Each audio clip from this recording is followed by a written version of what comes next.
with things. So you have stress and you have trauma, but your coping mechanisms can handle it.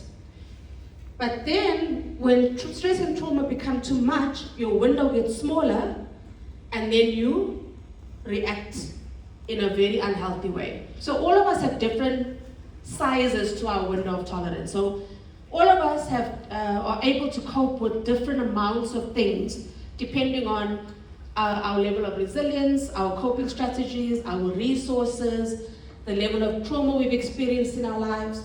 So some people have very big windows. You have those colleagues where things happen and things happen and things happen and things happen and they're calm. They're fine.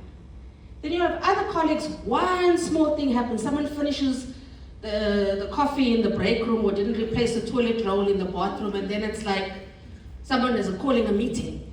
We must discuss this, just with facts, right?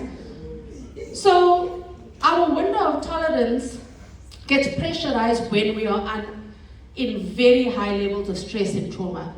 Then it gets so small that we either go into hypoarousal, where we disassociate.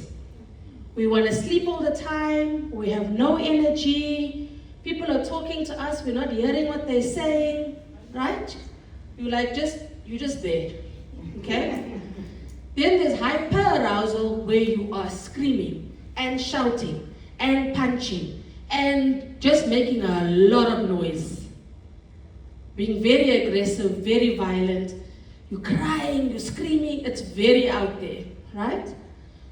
So what I want us to spend time on is, how does that wellness wheel, how does taking care of yourself, how does looking after yourself, showing yourself compassion, working on your neurotransmitters, make your window big again, so that you can come back to balance and calm, and you're not either comatose and non-functional, you've read the same email 10 times and you still don't understand it because your brain is not working properly, or your colleague doesn't just say something, teases you about something, and now you're screaming and shouting, right?